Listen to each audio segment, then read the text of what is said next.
नमस्कार, जोहार। मैं हूं जुगेश और चलिए जानते हैं झारखंड की 25 बड़ी महत्वपूर्ण खबरों को केवल 5 मिनट में। मरांडी ने कहा कि राज्य सरकार राज्य के अभिभाषण पर चर्चा के समय भी अपनी नीतियों को सही से पेश नहीं कर पा रहे हैं। उन्होंने कहा कि सरकार पूरी तरह से खत्म हो चुकी है। हेमंत सरकार मैया समान योजना जैसे 18 लाख महिलाओं को लाभ दे रहा था, वो भी नहीं दे पा रहा है। उन्होंने झारखंड में कानून व्यवस्था और सरकार पर पूरी तरह से आरोप लगाते हुए कहा कि यहाँ की कानून व्यवस्था और सरकार पूरी तरह से भ्रष्ट है। उन्होंने आरोप लगाया और कहा कि यहाँ की कानून व्यवस्था और प्रशासन पूरी तरह से खत्म हो चुकी है। मरांडी ने कहा कि कानून व्यवस्था और भूमि अधिग्रहण, खनन नीति और प्रशासनिक नियुक्तियों जैसे महत्वपूर्ण मामलों में सरकार का अस्पष्टता और विफलता रहा। बाबूलाल मरांडी ने किसानों के हित पर कहा कि यहाँ के सरकार किसानों के साथ धोखा किया है। साफ और सरल शब्दों में देखा जाए तो बाबूलाल मरांडी ने हेमंत सरकार पर तीखा हमला करते हुए कहा कि यहाँ के विकास योजनाओं को लागू सरकार नहीं कर पा रही है और व्यवहारिक तौर पर कमजोर प्रदर्शन कर रही है। इस वीडियो के माध्यम से आप देख सकते हैं कि हेमंत सरकार पर पूरी तीखी हमला करते हुए बाबूलाल मरांडी ने सदन में क्या कुछ कहा। रामेश्वर उरांव जी तो पुलिस ऑफिसर रहे। भाई क्या है, कैसे सरकार चल रही है, कैसे पुलिस व्यवस्था चल रही है। मोदी जी को जितना कोसना है कोसिए, भारत सरकार को जितना कोसना है कोसिए, हमें कोई तकलीफ नहीं होगी। जिनके लिए आपने राजनीति किया, जिनके लिए राजनीति करके अब यहां तक पहुंचे हैं, अब उनको हैसियत पर रख रहे हैं। उनके यहाँ जाइए, एक बार देखिए उनके दर्द को, कैसे महिलाएं वहां रो रही है। अब उद्योग के नाम पर आप उनकी जमीन को लूट रहे हैं। हम उद्योग के विरोधी नहीं। आप लंदन गए, 1 लाख 2 लाख करोड़ की निवेश कराइए, लेकिन उद्योग के लिए आपको बंजर भूमि पड़ा हुआ है, संथाल परगना में पड़ा हुआ है, झारखंड में भी पड़ा हुआ है, लेकिन अब इस आदिवासी गांव की खेती की जमीन को आप क्यों लोगों को बेदखल कर रहे हैं वहां से। अरे भाई सुनो यार, आप तो मौज कर रहे हो, थोड़े देर से सुनो, मैं इतनी कर रहा हूं। और बिचौलिया और जो कंप्यूटर ऑपरेटर होता है, मिल करके 1 एकड़ जमीन को 10 एकड़ भी कर देते हैं और फिर उसमें से खरीद करके फिर बाद में वो मार्च तक वो लोग बेचते हैं। बेचारा गरीब मार्च तक किसान कहां धान रखते हैं। जानकारी होना चाहिए महोदय, उसमें सुखाड़ था 23-24, उसमें सुखाड़ था, इसलिए हम पर्ची नहीं कर पाए। इस बार तो ठीक है। अच्छा, हम अंतिम मार्च तक हमको समय दीजिए, हम करके दिखाएंगे, टारगेट फुलफिल करके दिखाएंगे। वहीं झारखंड के विधानसभा में शुक्रवार को मुख्यमंत्री हेमंत सोरेन ने भाजपा पर तंज कसते हुए कहा कि वह दिन दूर नहीं जब डबल इंजन वाली सरकार धराशायी हो जाएगी। राज्यपाल संतोष गंगवार के अभिभाषण पर सरकार का पक्ष रखते हुए उन्होंने कहा कि डबल इंजन का सरकार अब ज्यादा दिन टिक नहीं पाएगी। आप लोग को खुद पता चल जाएगा कि डबल इंजन वाली सरकार आखिर कर क्या रही है। कैसे किस तरीके से हम लोग निरंतर अंकुश लगा रहे हैं, कैसे आपराधिक लोगों पर कार्रवाई हो रही है, ये तो हमने आपको पहले बता दिया, उसी पर तो वाद विवाद चल रहा है। अभी देखिए साइबर अपराध, जहां पर आज देश दुनिया परेशान है, आज जिसको लेकर के आज एआई समिट चल रहा है, और वो भी फर्जी एआई समिट आप लोग चला रहे हैं। वो भी ऐसा एआई समिट चाइना से लाकर के सामान यहाँ अपना सामान बता करके बेचा जा रहा है। ये तो हालत है आपके शीर्ष नेताओं का। ये बताइए, ये हालत है। फोटो पोस्टर से देश का विकास नहीं होता है। देश राज्य का विकास धरातल पर कार्य करने से होता है। और हमने पहले भी कहा है कि हमारी सरकार गांव से चलने वाली सरकार है। हमारा गांव मजबूत होगा तभी शहर मजबूत हो सकता है, राज्य मजबूत हो सकता है। ये लोग तो उल्टा गंगा बहाते हैं सभापति महोदय।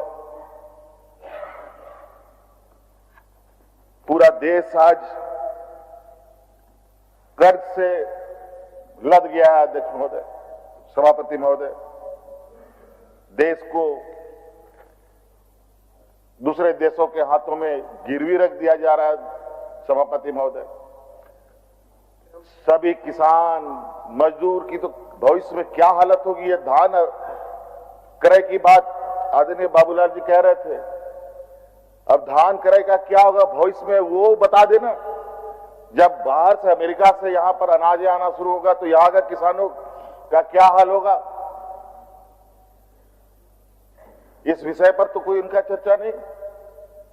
नमक, तेल, दाल, चावल, आटा सब जब बाहर से आने लगेगा तो यहां का किसान को फिर से आत्महत्या करने की स्थिति खड़ी हो जाएगी।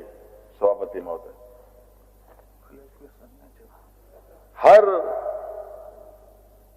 वो काम इन लोगों ने कर डाला सभापति महोदय, जो इस देश का 80% लोग रोज कमाओ रोज खाओ की जिंदगी में जीते थे। ये बच पाएंगे कि नहीं बच पाएंगे कहना बड़ा मुश्किल है। और आज इनके विरोध में कोई आवाज उठाता है तो वो देशद्रोह कहलाते हैं। आज भी हमने देखा, न्यूज चल रहा था कि ये एआई समिट हुआ तो उसमें कुछ विरोध के स्वर भी सुनाई दिए, तो वो स्वर को देशद्रोही घोषित कर रहे हैं, ये लगे हुए हैं लगे। और हमको लगता है देशद्रोह का केस भी लगेगा लोगों के ऊपर।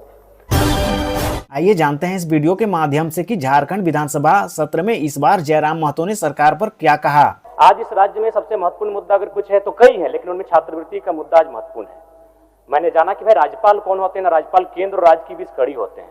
तो यदि राज्य और केंद्र के बीच असहमति है तो शायद राज्यपाल महोदय को उस कड़ी को जोड़ना चाहिए था और राज्य सरकार को भी प्रयास करना चाहिए था। महोदय, पता नहीं आपके पास एक छात्र का वीडियो क्लिप आया होगा, वह 1.5 लाख रुपए लेकर अपने कॉलेज में गया और वो वीडियो बना रहा था माननीय मुख्यमंत्री के नाम से कि मुख्यमंत्री महोदय, मेरे घर में मेरी माँ ने बचत करके 1.5 लाख रुपए रखे हैं और अगले महीने मेरी बहन की शादी होना है। अब इस पैसे से या तो मेरी पढ़ाई होगी या तो मेरी बहन की विदाई होगी, लेकिन मैं अपनी बहन की विदाई को कुछ महीनों के लिए टाल रहा हूं और अपनी पढ़ाई में इस पैसे को खर्च करने के लिए जा रहा हूं। तो राज्य का मुद्दा वो होना चाहिए था। महोदय, अब कहते एक दूसरे पे दोषारोपण करने से नहीं होगा। अगर राज्य के सर्वोच्च पंचायत जो विधानसभा जहां हम लोग बैठे हैं, अगर यहां समस्या का समाधान नहीं होगा तो क्या आसमान में होगा? अगर वहां होता तो इस हिंदुस्तान से ज्यादा देवी देवता, ईश्वर, अल्लाह, खुदा, भगवान, रब कहीं नहीं पूजे जाते हैं। अगर वहां होना होता तो समस्याओं का समाधान हो जाता, लेकिन राज्य के सर्वोच्च पंचायत पर क्या हो रहा है अध्यक्ष महोदय? इसलिए मैं आपके माध्यम से पुनः कहूंगा, अगर असहमति है तो उस असहमति का समाधान कैसे हो। आज आपको जानकारी होना चाहिए, हजारीबाग, बोकारो, धनबाद में जो छात्र पढ़ाई कर रहे थे, जो हॉस्टल लॉज में रहते थे, वो गांव वापस आने लगे हैं। उनके माता पिता पर आर्थिक दबाव बढ़ने लगा है, वो अपना पुराने जेवरात गिरवी रखने लगे हैं, अपने खेतों को बंधक बनाने लगे हैं, अपने घर की मवेशियों को बेचने लगे हैं। ये शर्मसार करने वाली स्थिति है अध्यक्ष महोदय। अध्यक्ष महोदय, आगे मैं बात करना चाहूंगा, मुझे उम्मीद थी कि राज्यपाल के अभिभाषण में झारखंड आंदोलनकारियों के पेंशन पर चर्चा होगी, क्योंकि आप संथाल प्रगना से आते हैं, मैं कोयलांचल से आता हूं और इस दोनों सरजमी ने आंदोलन को एक आधार दिया है। लेकिन आज आंदोलनकारियों की बात कोई करना नहीं चाहता है। आज इस राज्य में मुझे लगता है 1/3 आंदोलनकारी तो स्वर्गवासी हो चुके हैं और जो बच्चे हैं उनमें से आधे बीमार हैं, किन्हीं को टीबी है, किन्हीं को हैजा है। आज उनके बच्चे उनसे आंख में आंख डालकर कह रहे हैं कि आपने क्यों झारखंड राज्य लिया, किसके लिए झारखंड राज्य लिया? आपने एक तो हमें ठीक से पढ़ाया नहीं, हमारे रोजगार के बारे में सोचा नहीं, आपने किसके लिए राज्य लिया? क्या 81 विधायक बनाने के लिए आपने राज्य लिया? अगर हमारे लिए लिया तो फिर हम कहां हैं? तो मैं सबसे पहले सरकार को यह भी आकृष्ट करना चाहूंगा कि आंदोलनकारी जो जेल गए हैं उनको 15,000 रुपए महीना मिले और जो जेल ना गए हैं उनको 10,000 मिले। और सबसे पहले अध्यक्ष महोदय, सभापति महोदय, आप जान रहे हैं, आप विधायक होने के बाद देखिए कितने चक्कर काटते हैं अस्पतालों के। कई विधायक, कई मंत्री अस्पतालों के चक्कर काट के आए, जबकि हम लोग संपन्न हैं। तो सोचिए उन आंदोलनकारियों की स्थिति क्या होगी जो पूरा 30 साल आंदोलन को समय दे। बिल्कुल आधे लोग बीमारी से ग्रस्त हैं। तो सबसे पहले उनके लिए, जिनके पास प्रमाण पत्र है, जिनको सरकार ने मान्यता दिया है, उस प्रमाण पत्र के आधार पर इस राज्य में कहीं भी उनका निःशुल्क इलाज हो, मैं इस बात के लिए भी सरकार से मांग करता हूं।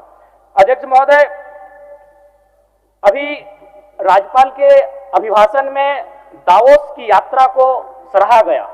निसंदेह मैं भी मानता हूं, एक युवा हूं, मैं मानता हूं कि इस राज्य में सभी को सरकारी नौकरी देना संभव नहीं होगा, लेकिन रोजगार का सृजन करना, उनको कैसे रोजगार दिया जाए, उनकी आर्थिक स्थिति कैसे ठीक किया जाए, ये एक बढ़िया पहल है।